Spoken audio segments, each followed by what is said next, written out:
backcourt on Tech? Yeah, a lot of respect for their program, for Coach McCaslin. Their team fits together really well. I'd say, what stands out, they shoot the ball tremendously well from the perimeter. Hawkins lately is really shooting it well, the point guard. And they do a great job spacing you offensively, playing advantages. A guy like Darian Williams is a really good mismatch forward. They use him in space to create some advantages. And then I'd say on the front line, their bigs play extremely hard. Toppin and Federico off the bench are guys that are really effort-based guys at that position. Guys who are both very fast twitch, make a lot of plays, have some similarities to, I'm watching them thinking of things that we did or were capable of doing with Hassan Ward, the way that they move and how hard they play. So I think it's a really good team. We know what a tough place it is to play. And so I think, our preparation is really important. I feel like you guys can maybe craft an edge with your physicality, both in the front court and the back court?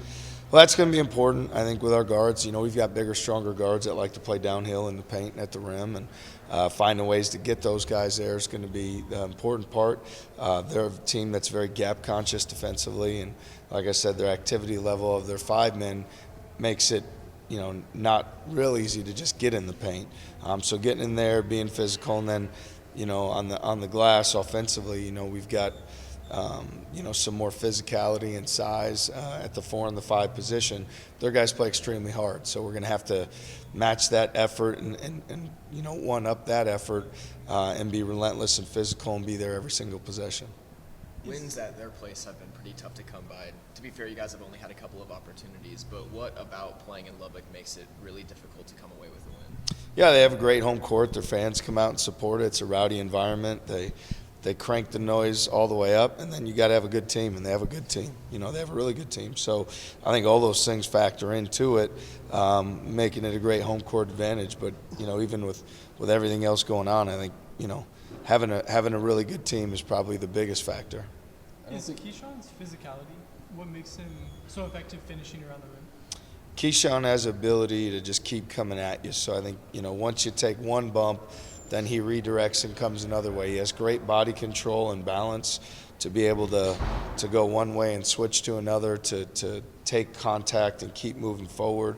And then his ability to finish with both hands is so elite. So I think that, he plays bigger than the size and the weight that he is because of his attacking mindset, mentality, and then just continuing to redirect his body towards the goal. People don't talk about him as a big guard, but he's 6'4" and strong. Is that an underrated part of his game? Yeah, he is a bigger, stronger guard, and yet I think he even plays, with more physicality and power and force than what he looks like he should. So, but I credit that, to his mentality and how he works, and I think all of that goes hand in hand to make him the force that he is. I'm not sure if we've ever asked you precisely why the 3 guys, Kurt, Brant, and Nate, come in before the under-16 timeout, because obviously that's a choice you guys make. Why did you decide, rather than just bringing it the under-16? Yeah, I think, getting guys into the game sooner helps them be able to have an impact on winning the game. I think particularly with Kurt, from the opening tip, there's times you feel like you can't get him in fast enough, and that has been the case here for a while. And then I think with Brant and Nate, they really bring something to the table for us that we need to get into that game right away. Now we have the benefit of being at the first media timeout, and all 8 guys in rotation have been in the game. They know what the game is, and we can continue to work from there. So I think it's something that if you're a player, having that consistency probably helps. And then I think from a mindset and mentality standpoint, we're looking at it like, hey, this is the fight. Everybody get in the fight right away and do what you can to help us win. The counter argument to that would be none of the guys can get a feel for the game. Obviously, it's working for you, so that's not the case. But why isn't that the case for at least these guys? Yeah, I think what we demand on the front line in terms of effort, in terms of running rim to rim, screening, getting behind the defense, ball screen coverage, so specifically at the 4 and the 5 position, those guys. I would guess at first guys are like, well, why do we come out? And then after time, you're like, man, it's really hard to play for more than 2.5 minutes as hard and as physically as we need to play. And I think for Taman, the same way. It's the amount of effort and energy that he expends and the physicality that he expends. He's best served doing that in increments, not in long stretches. So it works for us because I think we communicate to our guys why we do it. They understand that still, if you want to play more minutes throughout the course of the game, then have a greater impact on winning, and that will happen. So I don't think they get hung up as much as when do they come in and out. Both of the players we talked to, Joshua and Nate, talked about the connectedness that this group has and how winning on the road at Iowa and then winning on the road at Colorado helped them do that. How did you see the team maybe come together in those road wins?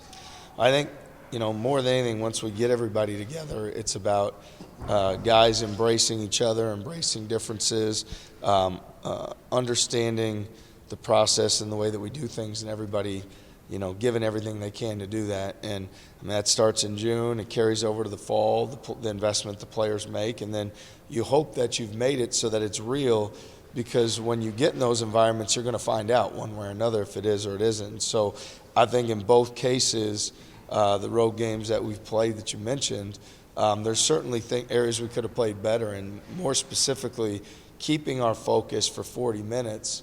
But also in both games, there was a point in the game late where our togetherness, our unity led to us getting stops, having a toughness to us that, we won't be denied, and then continuing to attack the paint and the rim on the other end. And so I think it showed up for us in key moments. Now we need that togetherness and that unity and connectedness to show up and be ever present for all 40 minutes. What strategies do you or your staff use to kind of foster that connectedness, whether it's roommate assignments or forcing the guys to get together for off-the-court activities as a team or individually? What do you guys try and do off the court to foster those relationships as well? Yeah, I think the meals, how we eat as a team. How we have two breakfasts every day, and then afternoon meal together. We're all present and there with one another. That's time invested. I think for all of us that have families or family you grew up in, you value that as that time to connect when you have those meals. We place that at a premium. Our guys like to live together, so they get to have more time that way, which is important because it's another way to invest that time in one another. And then, specifically with Conrad, he does a great job getting guys connected to go grab a meal or go watch a game or have guys over, that sort of thing. And other guys do it as well. So you've got to have the leadership, but you also have to have the willingness for everybody to participate and then see the value in it. And I think for our guys, hopefully they've seen how that benefits them individually and collectively by continuing to make those choices. What are the biggest ways you've seen Keyon level up since last year? I'd say the more consistency. I think last year there was more highs and lows. Now he understands the importance of focus on each possession in every game, regardless of what else is going on. And if you look at our season last year, many of our impactful or perceived bigger wins, Keyon played really well. And so I don't think we doubted his ability to play well in the big game at all. I think it's his ability to practice hard every day, his ability to be consistent every night out, which we've seen game in and game out. So I don't know that it's necessarily the heroics or, one particular thing, but I feel like he's consistently the same guy every single day. And, he's a guy that, his teammates know what to expect and what to count on from him, and that allows other guys to play at a higher level. I apologize if you got asked about this a couple years ago when it all happened, but what did you see out of Kurt in the transfer portal at Buffalo that you liked and you feel like he's brought to this team? Kurt, certainly the ability to score in bunches stood out to me. He was somebody that could really get it going. He had some big games at Buffalo, played for a real, close friend of mine was his coach there, and thought very highly of him. I think that was the first, his ability to score. I liked how he was able to chase down rebounds from the guard position. He was north of 5 rebounds a game. He had great instincts to chase those down, and I think that's important. And probably more than anything, their team didn't have an awesome year, and things didn't go as planned, and there was a coaching change made. And when I got to know Kurt and I talked to him about that, he always took accountability, wished he could have done more. There was never a, hey, what my teammates didn't do, what my coach didn't do. And so I think you learn a lot about people in times of adversity when things are tough. Most people I've come across find ways to blame others instead of look in the mirror. And to me, it was really refreshing that Kurt said, I could have done more. I needed to do more. I could have worked harder. I could have done these things.